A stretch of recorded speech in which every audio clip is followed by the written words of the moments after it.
Welcome to the Kennedy Events Podcast, where we feature top marketing, communications, and future of work leaders and share their biggest takeaways and insights. We love these conversations and hope you will too. Let's get started.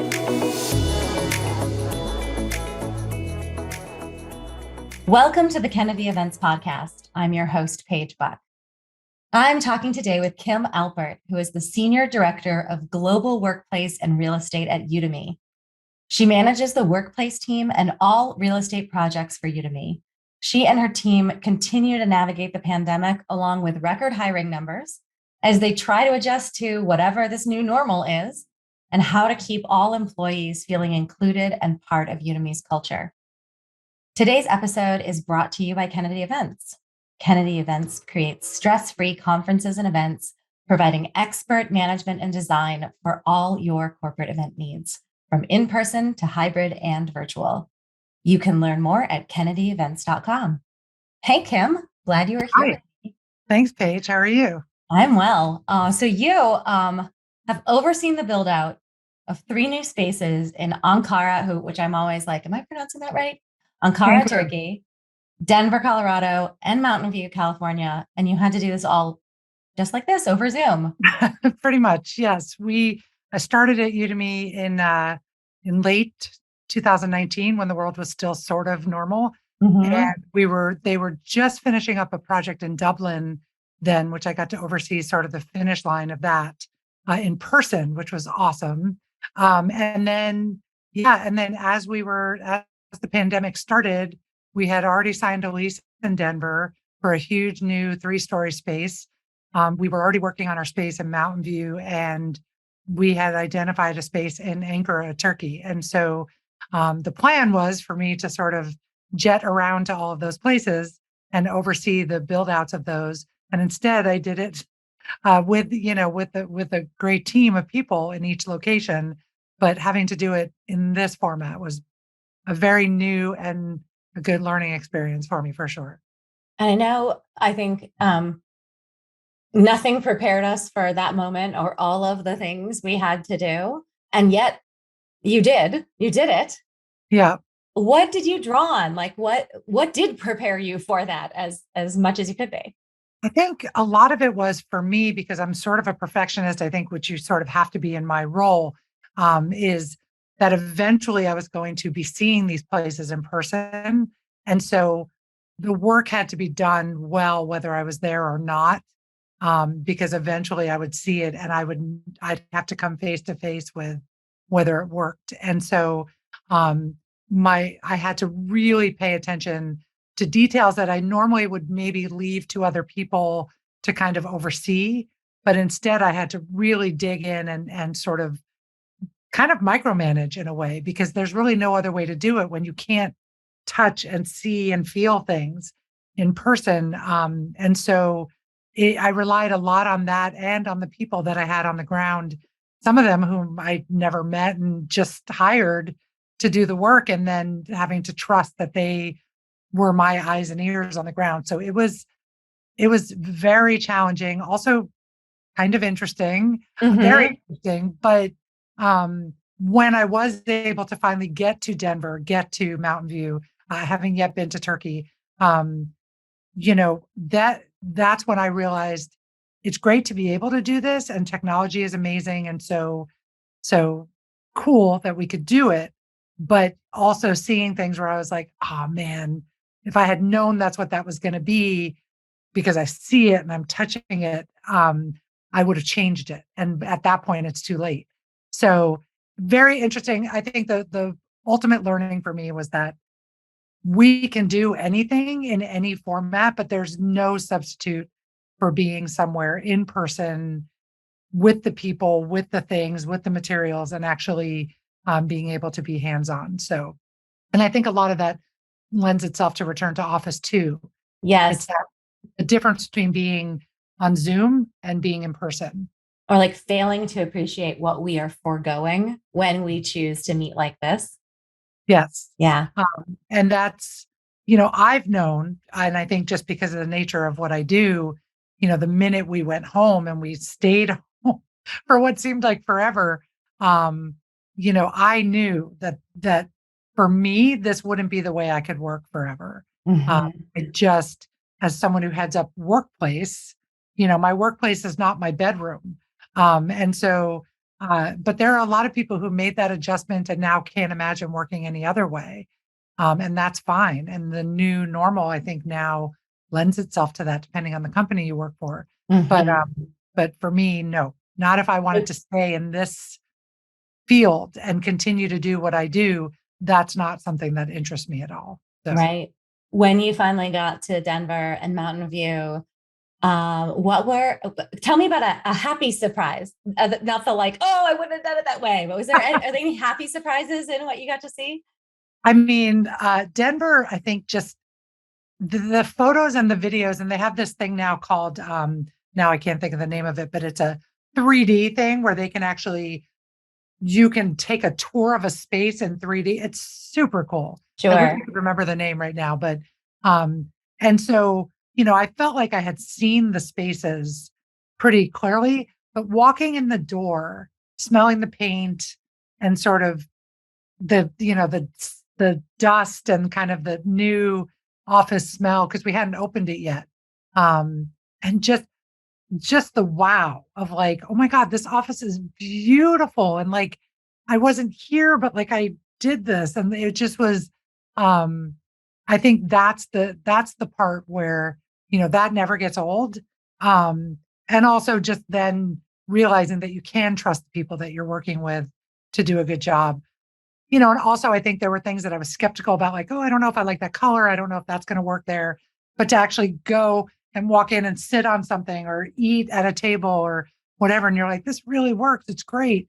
There's just there's nothing like that, which is probably why I like doing what I do so much because I'm kind of a dork about it. But it's really exciting. Those moments are really exciting. Yeah, you were just touching on, as you were just saying that, I don't know if you realized you were mentioning all of the senses and the ones that we tend to take for granted when it comes to like, where you sit in an office and engage with your friends. You mentioned smell Yep. and touch. Yeah. And, I mean, you talked about food too. You mentioned taste, like all of those things. And we're like, well, no, I just need space and oxygen and light and my computer, And a right? desk, right. That's right. But no, it is, like right now, the way our office is set up in San Francisco, you can hotel and sit wherever you want. And somehow I picked a desk that's actually really close to one of our kitchens. And that's great in one sense because I just need to grab a water or whatever, it's right there. But also like all the food is right there. And it's like easy for me to just eating all day. And so it is interesting, like logistically and sensory wise, like how you choose, like, oh, I like this food that we have here, but I don't like how it smells. So I don't want to sit here. Like, I don't want to smell people toasting their breakfast. And I don't want to. So I think those kinds of things, I think none of us really thought about before the pandemic. And now things are so heightened now. Even just Yes. like I was eating lunch with some coworkers today, which is just feels great to even say that. And I had to sneeze. And even just sneezing now is like Oh terrifying. gosh. A group of people, like it used to just be like, you just step Yes, aside. you just did it. Yeah. Now you're just like, everybody cover. And it's just Yeah. like, But you're also reminding me in the broader sort of like on 2 points in your realm and in ours, why people gather and why bother coming into a space if I have the flexibility to come here, or why bother mounting a live production or going to a live conference when I could just be right here. And yeah, that level of like saturation we all feel now when we are together. We attended and observed a conference in I won't name it, but like a relatively boring but robust convention level hotel. And right. the rave reviews, both like when we were speaking with guests and getting the surveys back, like this hotel. And when we dug in, it was like, I think I was just really excited not to be in my house. I was Like like, just to that be makes in more a sense. There's hotel, nothing right? exciting about this property at all. Well, it's interesting that you say that because as you well know, Kennedy Events did sort of our last big event before we went home. It was literally March something of March 2020. 2020. Yep. March, and it was a Thursday night. in San Francisco. And then the next day, we had a drill of what it would be like if everybody stayed home from work. And we never went back. And so, and then since then, we've had a lot of virtual events.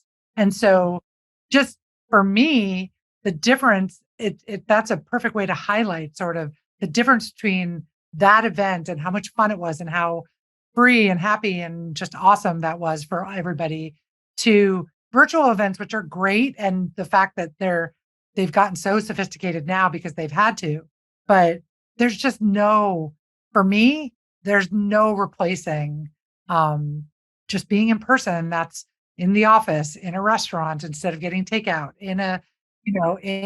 at my kids' school, instead of them having to be homeschooled. So like, for me, it's a very unpopular view right now, but I think being in is better than being away. Being away. Yes, I really recognize that. And like you, we're straddling or navigating that straddling of people wanting all of the things. Like, I want that sometimes, and I want this.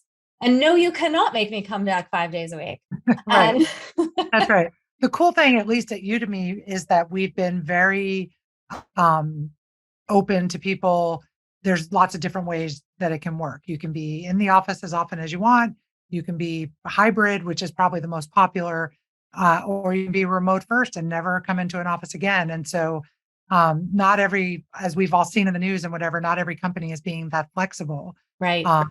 And the challenge for my team, with all of that flexibility, is planning, well, okay, so how many people are going to be in the office on any given day? And also, does that mean that the workplace isn't just the office now? People's workplaces, your workplace is where you are right now. And so, like, how do we help you feel part of the culture and part of, the Udemy experience instead of just people in the office? And so it's all of that is super challenging from a workplace perspective. And that evil word that's probably essential to both our jobs, planning. Like, right. Planning every time you plan something. We're currently, trying to plan, like, are we going to go to a Giants game here in San Francisco and have folks get together and go do that? And it's like, sure, it's either going to be 50 people or 500 people. Like, we literally have no idea, where it used to be like we could make a pretty good guess. Yes. And so, really yes, planning in the new normal, whatever, which also keeps changing. Yes. The new normal becomes the new normal version 2, version 3. And so, it's kind of maddening, but also, from a learning perspective, which I keep saying, but Udemy is a learning company. It's awesome. Like, I'm learning every day how to pivot to something new. Which I just spin around like a ballerina. You've pivoted so much. I finally get to live out my dream of being a ballerina. How do you, as Udemy makes decisions, and then revises them and then makes them again about what return to work looks like and all of the options and the choices you're giving folks, where do you go to seek out information on or identify best practices or what other folks are doing? Yeah. Where do you go for that? It's a good question. And we're still figuring that out. We have a committee, as I'm sure most companies do. In our case, it's the Return to Office Committee. At first, it was sort of executive level, but then, they're not much help because they're busy doing their executive type things. And so then it was a subgroup where we've got people from legal and people partners and benefits and all the people that need to come into it, because there's different things like, are we going to have a vaccination policy? Are we going to shut down the office if we have a certain number of cases? Like, those kinds of things. None of us are scientists. None of us are doctors. None of us know any more than anybody else. But, our legal team is amazing, and they have lots of resources and lots of places to go to research things, and outside people they can ask questions. We all have lots of connections at other companies. What's my friend at Google doing? What's my former boss at Facebook doing? Those kinds of things. So it's really just a lot of, what are other companies doing? One of the things that our CEO has said from literally the day after our event to being home, he said, we are not going to rush back. We are not going to be leaders in this. We're going to be followers, which is very unusual. for a CEO to say. Yes. He's like, we're not going to be the first back. There's no benefit to being the first back in the office. We want to be thoughtful and careful and conservative and see what other companies are doing first. And so 2 years later, we were still home because other companies were still home too. Other companies of Mhm. our size, tech, online this, blah, blah, blah. And the They Bay were Area too. right. I think there is from the vibe anyway is other cities and even, coastal cities that were incredibly where the civic response was very conservative Yes. have gone back to offices at a greater rate, Yes. perhaps. Is that Yes. your take? I think so. And what's also interesting when you're part of a global company Mm-hmm. is, we're headquartered in San Francisco, but we try as whenever possible to do things as one company. So that's challenging when Dublin, they're saying, hey, all our neighbors are going back to the office, so let's go. And we're saying, but as a company, we're not going back yet. So it's that was probably the most challenging because we did stagger the return, but just within weeks. And that was really more from a resource perspective. Like my team, we can't have everybody going back at the same time. We need to see what it looks like as we go.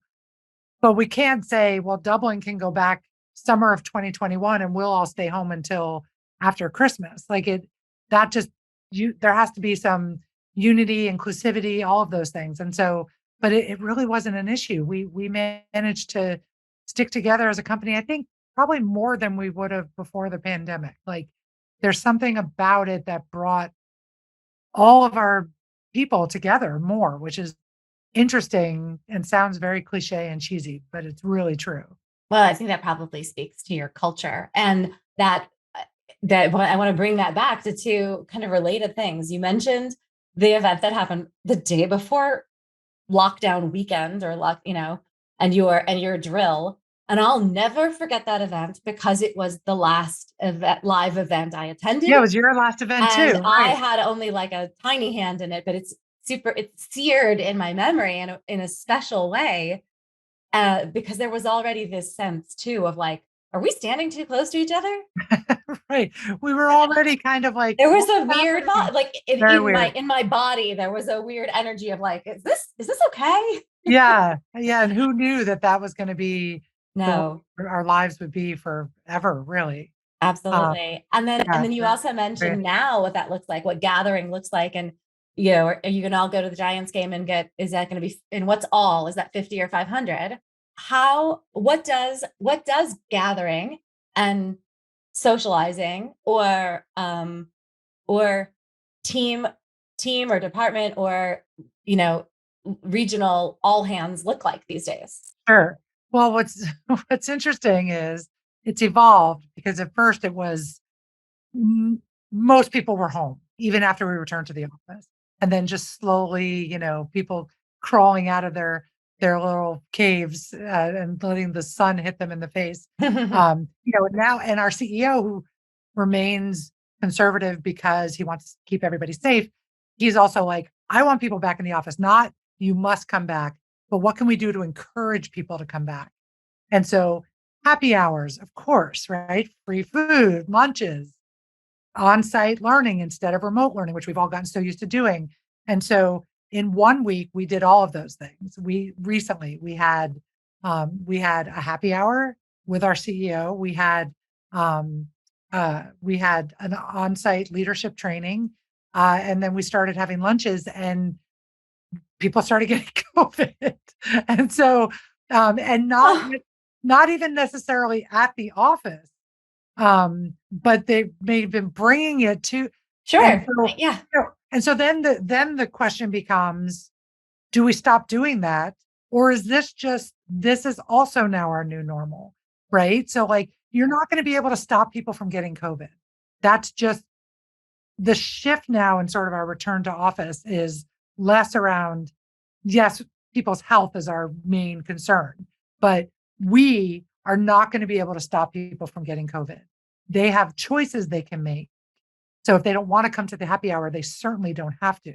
But we need to keep having them because we need to figure out how we can make them safer. Should we do testing? These are the things you have to deal with now. Oh, Should we yes. do testing on those days? Should we, like, what are the ways that we can leverage, you know, what people are doing in the world now to stay safe and keep people coming back to the office and feeling safe? So that's the most complicated part, is how do we get people gathering again without feeling like, well, cool, is this happy hour worth me getting COVID? And so this is, by the way, in the 20 years I've been doing this work, I've never had to ask these questions. I've never had to ask them. I've never had to solve for them. I've never had to answer them. And so, and people look to me like they're looking to me like, how are you going to keep us safe? I'm like, I don't know. You're Like looking behind you, like, who, me? right. Like, I'm like, is Dr. Fauci standing over here? Like, he doesn't know either. Like, Right. we're all just trying to figure it out, and just with what we know and what we're continuing to learn, and then it changes again, we are doing the best we can. And so here are the options we have for you. If you would like to come in, we are going to do our best to keep you safe. Everyone knows what the risk is. And there you go. And people are, we reopened our office again this week after a brief shutdown, just to kind of make sure everybody was good. And people are here, they're having lunch, they're talking, we're masking, but it's it's people, I think that the power of community and collaboration and socialization, I think that in the end, overall will win out over staying home and being safe, being super safe. Yes. Yes. I Um, feel that. and I I'm curious how you see, the physical space, all of the pieces the components you're responsible for, how that affects performance, experience, connection, all the things we're talking about. Yeah, I mean, the San Francisco office where I am now, that was built long before I came on board, and at the beginning of COVID, we talked about sort of changing it so that it was more COVID sort of friendly and collaborative, and because it's basically just that Silicon Valley open desking, space. It's super cool, but it's just wide open. And we decided not to invest, some companies like Google and Facebook, they invested millions of dollars in revamping their offices just so that it was less desks and more collaboration space, which is great. If you have the money and that's how you want to spend it, go do it. Um, in our new offices, what we really did try to focus on is less desks, but also knowing that we don't know if people are going to want to come back or not. So too if we go too low on the desk capacity, and then people decide, no, we're ready to go back. Like in Denver, that office is filling up pretty much, 3 out of 5 days a week. And so, like, do we need more space there now? Because we're already outgrowing it. Whereas San Francisco, we have a office big enough for 450 people. And I think the most we've had since coming back is about, I think one day we had 200. And that's because we had a happy hour. That was the day we had a happy hour. So, but generally it's anywhere from, 50 to 100 people in a day. And As you mentioned this, how do you in your role and your team looking at that data? Are you getting it instantaneously, like the next day based on badging? How does that work? Yeah. So people often wonder, like, what does a workplace team do without a workplace for 2 years? And, Stare at data. right. The first 6 months was nerve-wracking for my team. They would look to me and say, are we going to be okay? And there was never any talk of layoffs or anything at Udemy. We were really lucky that way. But yeah, like, how can we help? What can we do to support other teams while we're home? Those kinds of things. But then as soon as it started to become clear that, like, at some point we were going to be going back and we needed to have a plan. And that was a solid year and a half of work. And the answer to your question, the biggest answer is technology. Technology is the main way we get people back and keep them as safe as we can. So we have one program that people use to book desks in any of our offices. But because we have a vaccination policy globally, except for Dublin, because they have their own separate rules, but you have to upload your vaccination card first. If you don't do that and get approved, you can't even book a desk. So technology is sort of putting up the guardrails so that we're not having to go through and say, hey, you're not vaccinated. You don't want to get vaccinated? Cool. You can't come into the office. And then, and then once you book a desk, then there's a questionnaire you take on another piece of technology. Once you answer that questionnaire that says you're not sick, then your badge, it connects to another application where your badge unlocks and you're able to enter the office. So, you know, and those things are constantly evolving too. Like, what can we add to those to make them even more safe? Can we add someone took a test and they can upload their test results? Those kinds of things. So the answer is data and all through technology. So right now I could log in and tell you exactly how many people are in this office. It also comes in handy when someone says, "Hey, I was in the office last week and I just tested positive for COVID." We can go back if it's within the time frame and say, "Oh, here's all the people that were in the office that day. We're going to let them know. Um, you were in the office. Someone's tested positive for COVID, just so you know. So if you have symptoms, you can go get tested." So this is a whole added layer to my job now. I spent 1 week recently doing nothing but contact tracing. I didn't do anything else. And it's You independently contact well tracing is your job now.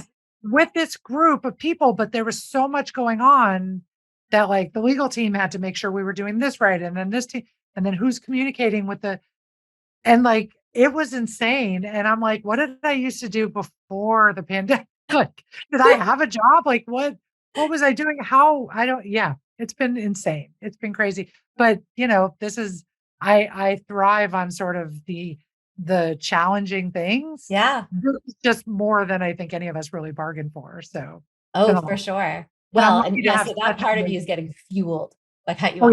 yeah. Yeah, and I was just gonna say that my team, I'm lucky also, like, we have such a strong workplace team globally at Udemy, and I've had strong teams at my other companies as well. That makes all the difference because I can sit here and be the face of workplace and return to office and all of that, but, like, none of that happens without them. Because when there's questions about things, I'm like, "Go ask them because I don't know anything." Like, they're really the ones that make everything happen. You know what that's like. You've got these events and it's all the people that do all the things. Yes, Um, for sure. so yeah, I feel very grateful for that, for Is sure. your work, I mean, would you say the culture of Udemy from the top down um, is helping you retain awesome talent in this time? Yes, I think, it's hard right now because between politics and race relations and all the things that are so just ridiculously awful in the world right now that affects everybody in some way um at everywhere. And Right. on my team, we've I mean you know I've been here for 2.5 years. All the things that have happened in the last 2.5 years have affected my team very on a personal level, professional level, all of those things. And Udemy is amazing at um, fostering communication and empathy. And there's all kinds of available resources for people to use when they need someone to talk to. And we're all about inclusivity. We hired a Betty director who's the belonging and diversity component of Udemy. Like there's really a space for anybody at Udemy to say how they feel, express their frustration, talk to people. Our CEO pre-pandemic and now more so that we're back, he comes in the morning and walks around the office and talks to people. It's a big office. I mean, 450 desks, 2 floors, walks around, says hello. If you want to chat with him, you can take a little walk with him. He makes himself available, which is very unusual for a busy CEO of a now public company. Um, and I think that's just very representative of sort of the culture here at Udemy, which is there's people to talk to, there's resources for you. And I think that means a lot, especially now. That sounds like such a tremendous, like living of the core values, especially if I mean, it sounds like he's wholly bought into and leading the idea that opportunities for connection are one of the ways we get folks back. Right. Opportunity for FaceTime with the CEO Yeah. is incredible for a Yes. business your size and many sizes. Yeah. I think that's amazing. Yeah. His That biggest regret is that he's not able to be at all of our offices all the time. And also that just in the last 2 years, he hasn't been able to be at any of our offices and say hello to people and really connect. And, for us on the leadership level, like it's hard. My gosh, we've hired like 1,000 people in the last 2 years or Uh-huh. something. And so, or yeah, something like that. I might be a little high, but somewhere in there, a ridiculous amount of people especially during the pandemic. And there's so many that we don't really know because we just don't get the opportunity to see them and be in new hire orientation with them and sit in the cafeteria and have lunch with them and those kinds of things. So, I think that's why it's so important for him to start to see people coming back so he can see them and say hello to them. I think it's just super important because this is great. But I mean, let's face it, it is not the same. It's not the same at all. Yeah. Yeah. When you're, you talked about the sort of the team or the committee and all of you coming with your unique expertise, legal, HR, et cetera, Yep. and then having to go ask your industries, networks, peers, former colleagues, who do you admire who's also dealing with the same, as we all are, dealing with the same challenges? Who do you admire in this Yeah. work? Oh my gosh, that's a really, really good question. I was at my last company for almost 9 years. And so I definitely keep in touch with my team from there as much as I can. They're not all there anymore either. So they're at their different Hmm. companies as well. But I do talk to them about, hey, what are you seeing? What are you hearing? My boss here at Udemy, she just left I think it was around March of this year, which was a bummer, but she's always been such a great touchstone for me about things like that because she has such a big network of people that she stays in touch with. And now it's interesting now that she's not here anymore, my relationship with her is different in that I can use her as like a resource out in the world. Um, she's also, this is a little bit off of your question, but when we first all went home, and I remember, having a one-on-one with her, and I was pretty shaken because I was like, let's see, we're going to be home for God knows how long. And I am the head of real estate and workplace. These are two things that nobody's thinking of right now. Right.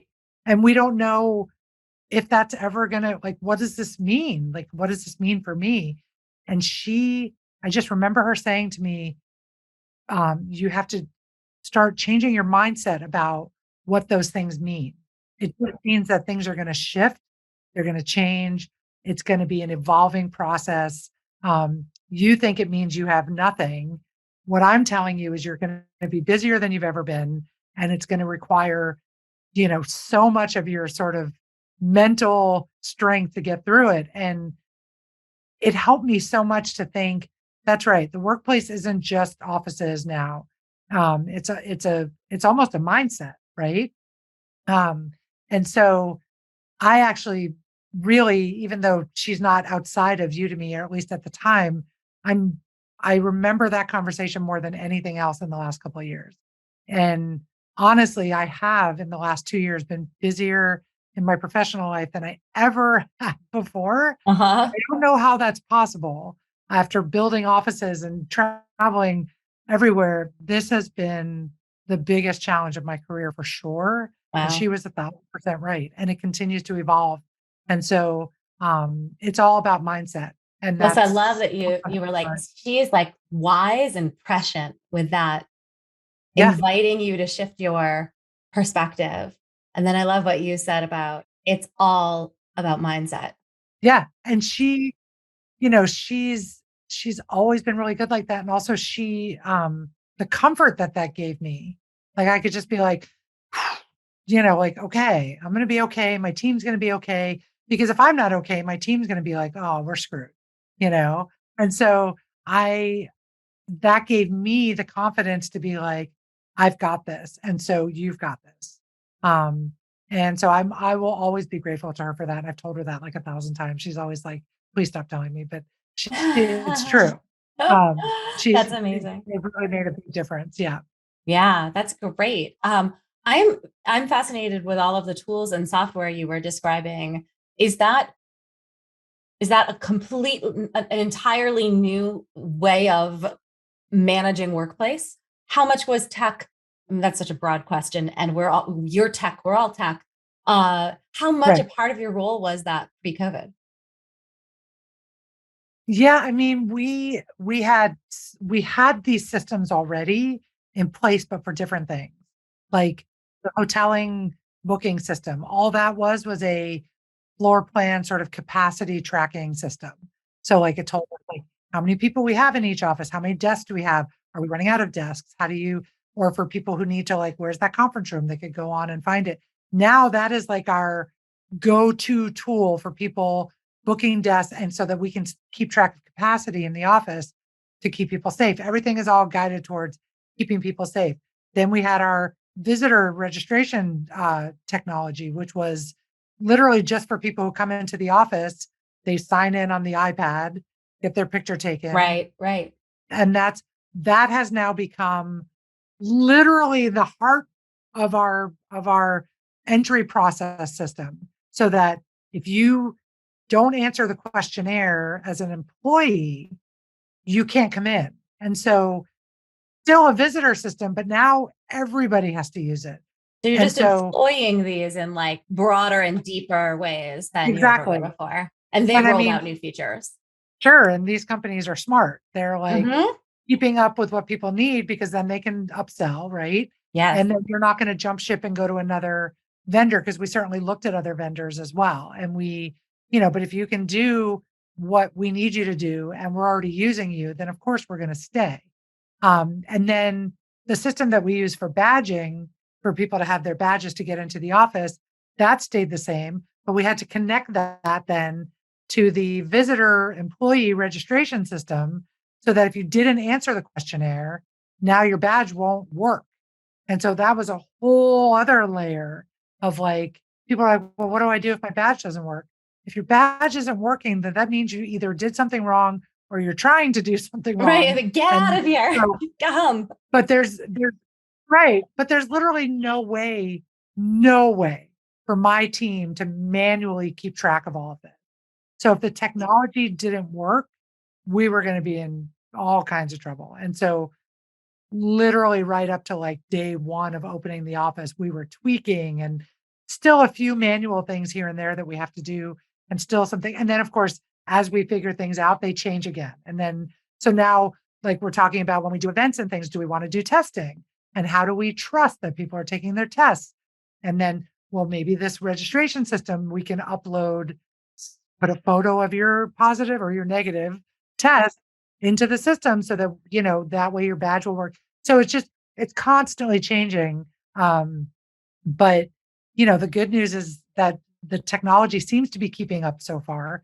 And so, we've been able to do it, but it's been talk about learning. I mean, my team now, they could probably go work for an IT team or a systems team. They could probably get poached right out from under me if they wanted to do something like that. But, I think the learning for them is that they've now expanded. They're not just, office managers or workplace coordinators or things. These are linchpin, Yeah. very critical people in the company now.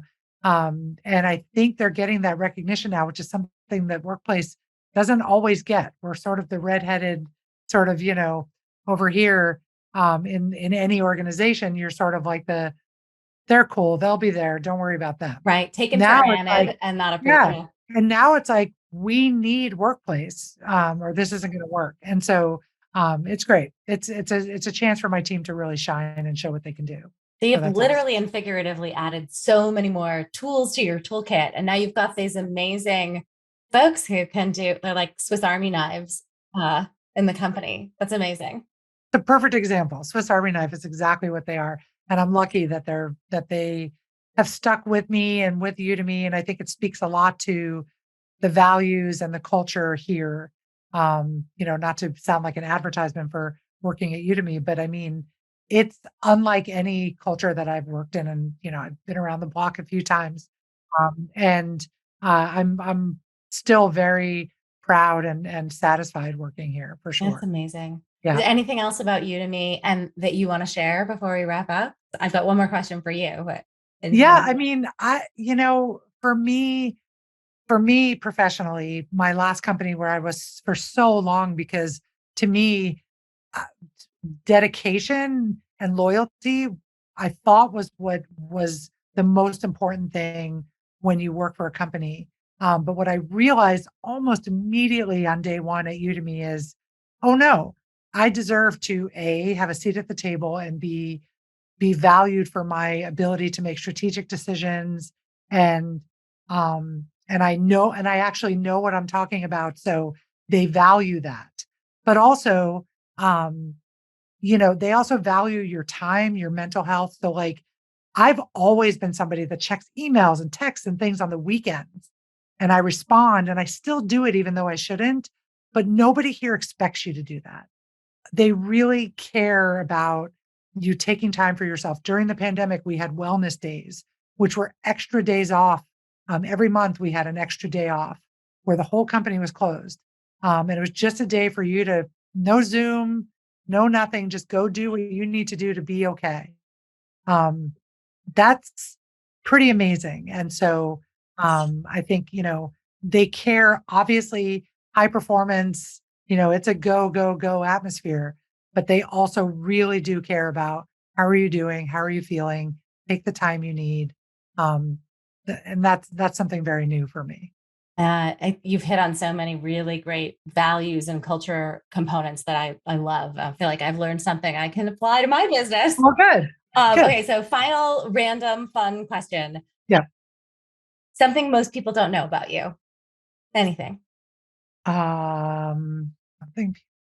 Quirks, hobbies, crazy thing you once did. Well, I used to do stand up. That's right. That's right. something. Used to. Is that just because of COVID that it's not? Well, no, I did it years ago in New York, Vegas, New York, kind of. I was Wow. sort of on a circuit, and then sort of life, kids, all that happens. And then a few years ago, I did decide I was going to like give it another shot, got back up on stage, and then still kind of not sure. And then COVID, I was like, man, never mind. So we'll see. We'll see if I can get back to it. But yeah. But a lot of people who know me now know that. But that's probably my most interesting one, I guess. That's your special talent. That's my special one. Also, something that a lot of your listeners probably don't know is that I used to be neighbors with your founder, which Yes. as well. So yeah. So So we know you when you were like spitting distance from one another. That's right. For a little while. Yeah. So we had our little neighborly club, and so that's how I got to know Kennedy Events. And I think you guys are amazing, and it's just so cool. And I was so nervous during the pandemic for you guys, and I'm so happy to see. I follow you on Instagram, and just so happy to see you guys doing well and thriving, and I'm not at all surprised. So, well, you're making my whole team blush, my marketing team. It's like, we think the only people who see our Instagram are like our parents. no, They'll be delighted to hear that. It's been wonderful talking with you, Kim. Where can people learn more about you and Udemy? You can certainly find me on LinkedIn, and if you are so inclined, feel free to send me an invite, and I'm happy to connect. And I'm also on Instagram if people want to see pictures of my kids and my dog, by all means, come on. Yeah. But yeah, and Udemy is udemy.com, and so many great courses and things to learn. Or also, if you just want to learn about the company, it's awesome. You can learn everything from how to play the guitar to how to code and build a website. So you're going to attract all your next top talent right here. Yeah, there you go. Yeah, come on board. We need all the good talent we can get. So great. Well, thank you for your time today. Thanks, Paige. I appreciate it. Thanks for listening to the Kennedy Events Podcast. Come back next time and be sure to click subscribe to get future episodes.